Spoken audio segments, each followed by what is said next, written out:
Chapter 11. The Poor Mac. Rose's sacrifice was a failure in one respect, though the elders loved her the better for it, and showed that they did. The boys were not inspired with the sudden respect which she had hoped for. In fact, her feelings were much hurt by overhearing Archie say that he couldn't see any sense in it, and the prince added another blow by pronouncing her the queerest chicken ever seen. It is apt to be so, and it is hard to bear. For though we do not want trumpets blown, we do like to have our little virtues appreciated, and cannot help feeling disappointed if they are not. A time soon came, however, when Rose quite unconsciously won not only the respect of her cousins, but their gratitude and affection likewise. Soon after the island episode, Mac had a sunstroke, and was very ill for some time.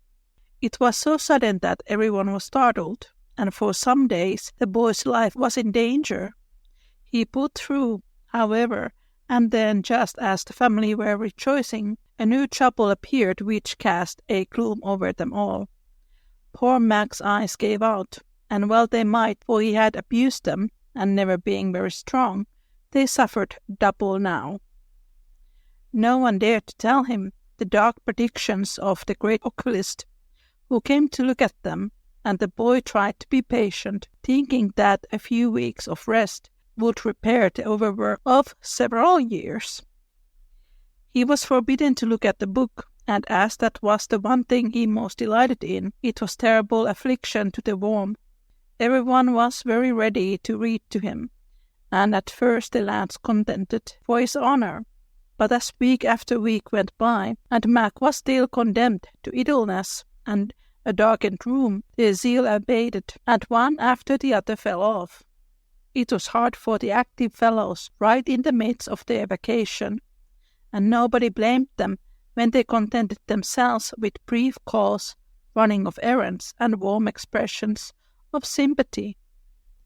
The elders did their best, but Uncle Mac was a busy man, and Jane's reading was a funeral sort, impossible to listen too long, and the other aunties were all absorbed in their own cares, though they supplied the boy with every delicacy they could invent. Uncle Alec was a host in himself, but he could not give all his time to the invalid, and if it had not been for Rose, the afflicted worm would have fared ill. Her pleasant voice suited him, her patience was unfailing, her time of no apparent value, and her eager goodwill was very comforting. The womanly power of self-devotion was strong in the child, and she remained faithfully at her post when all the rest dropped away. Hour after hour she sat in the dusky room with one ray of light on her book, reading to the boy, who lay with shaded eyes silently enjoying the only pleasure that lightened the weary days. Sometimes he was peevish and hard to please. Sometimes he growled because his reader could not manage the dry books he wished to hear, and sometimes he was so despondent that her heart ached to see him. Through all these trials Rose perceived, using all her little arts to please him. When he fretted, she was patient. When he growled, she plowed bravely through the hard pages, not dry to her in one sense, for quiet tears dropped on them now and then, and when Mac fell into despairing mood, she comforted him with every hopeful word she dared to offer. He said little, but she knew he was grateful, for she suited him better than anyone else. If she was late, he was impatient. When she had to go, he seemed forlorn, and when the tired head ached worst, she could always soothe him to sleep, crooning the old songs her father used to love. "I don't know what I should do without that child," Aunt Jane often said. "She's worth of all those racketing fellows put together," Mac would add, fumbling about to discover if the little chair was ready for her coming. That was the sort of reward Rose liked, the thanks that cheered her. And whenever she grew very tired, one look at the green shade, the curly head so restless on the pillow, and the poor groping hands, touched her tender heart and put new spirit into the weary voice. She did not know how much she was learning, both from the books she read and the daily sacrifices she made.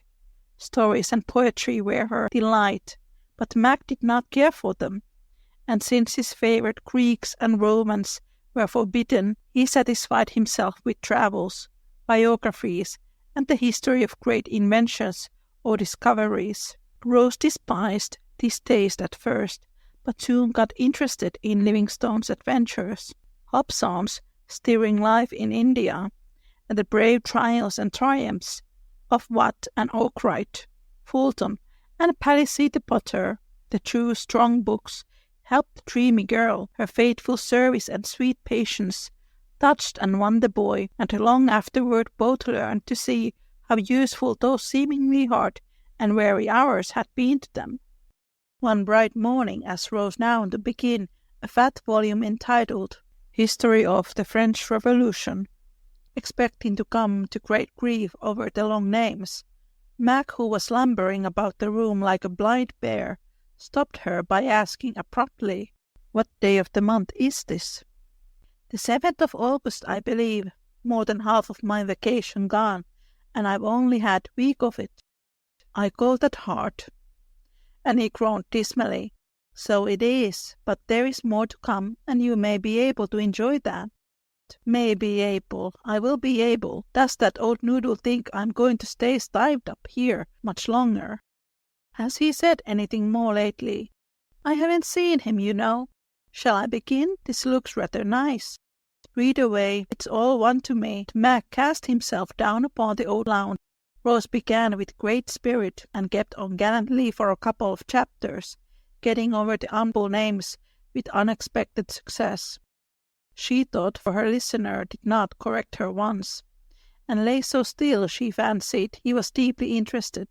Suddenly she was arrested in the middle of a fine paragraph by Mac, who sat bolt upright, brought both feet down with a thump, and said in a rough, excited tone, "Stop, I don't hear a word, and you may as well save your breath to answer my question." "What is it?" asked Rose, looking uneasy, for she had something on her mind, and feared that he suspected what it was. His next words proved that she was right. "Now look here, you've got to tell me." "Please don't." "You must, or I will put off this shade and stare at the sun as hard as ever I can stare. Come now." And he half rose, as if ready to execute the threat. "Hello, friends. It is Niina from the Little Woman Podcast. Just to let you all know that the Little Woman Podcast episode transcripts are now available as books.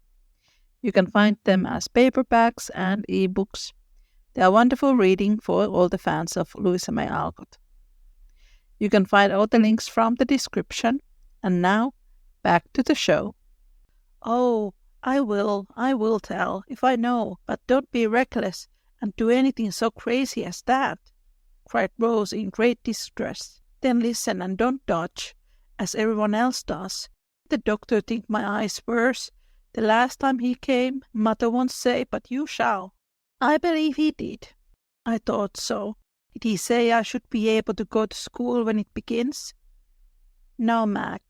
That was all, but Rose saw her cousin set his lips together and take a long breath, as if she had hit him hard.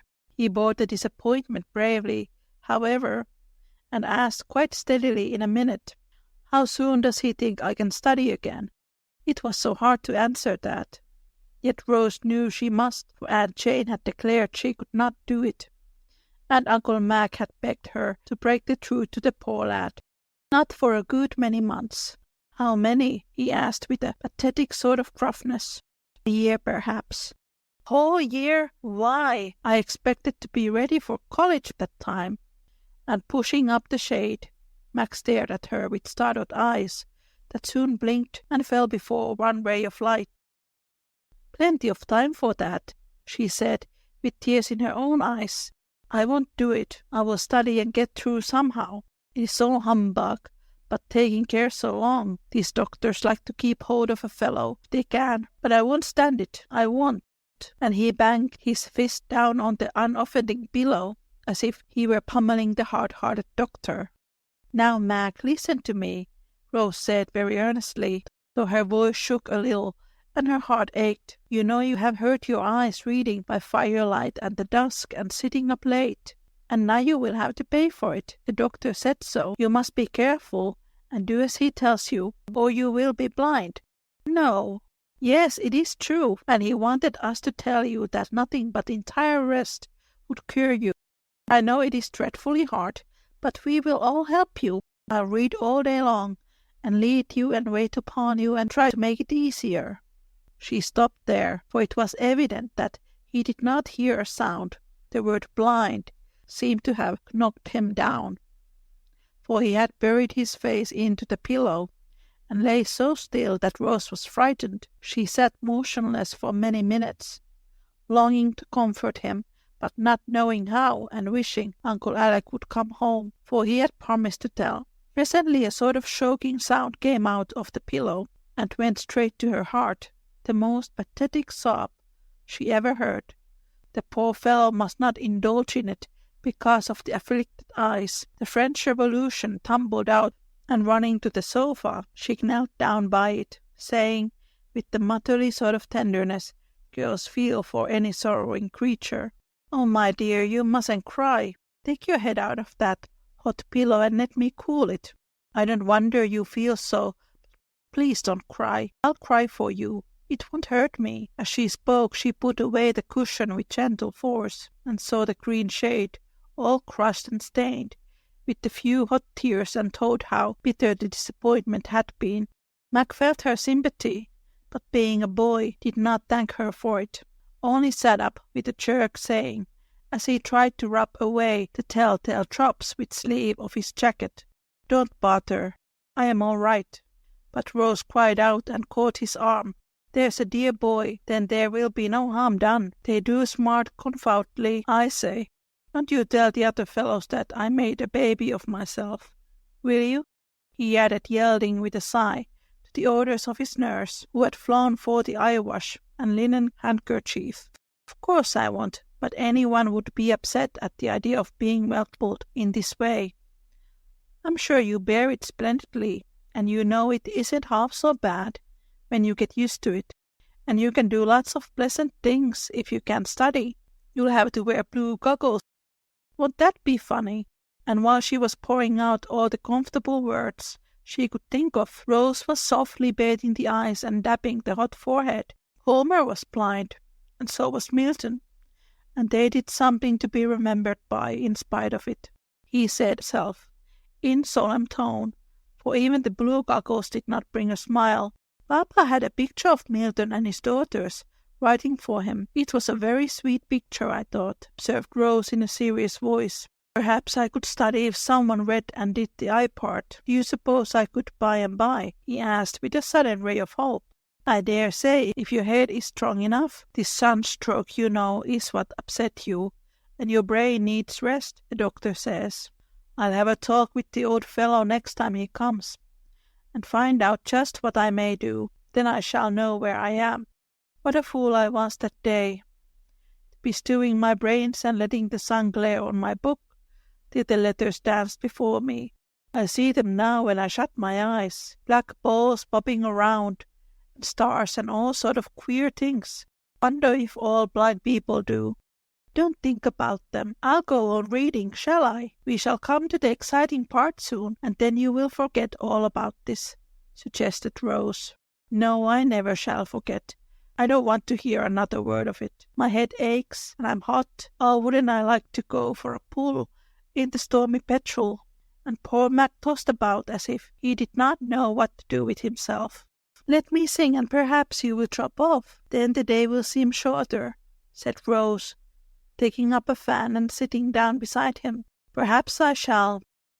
I didn't sleep much last night. You tell the people that I know it's all right, and I don't want them to talk about it or howl over me. That is all. Now thrown away, and I'll try to sleep. Wish I could for a year and wake up cured."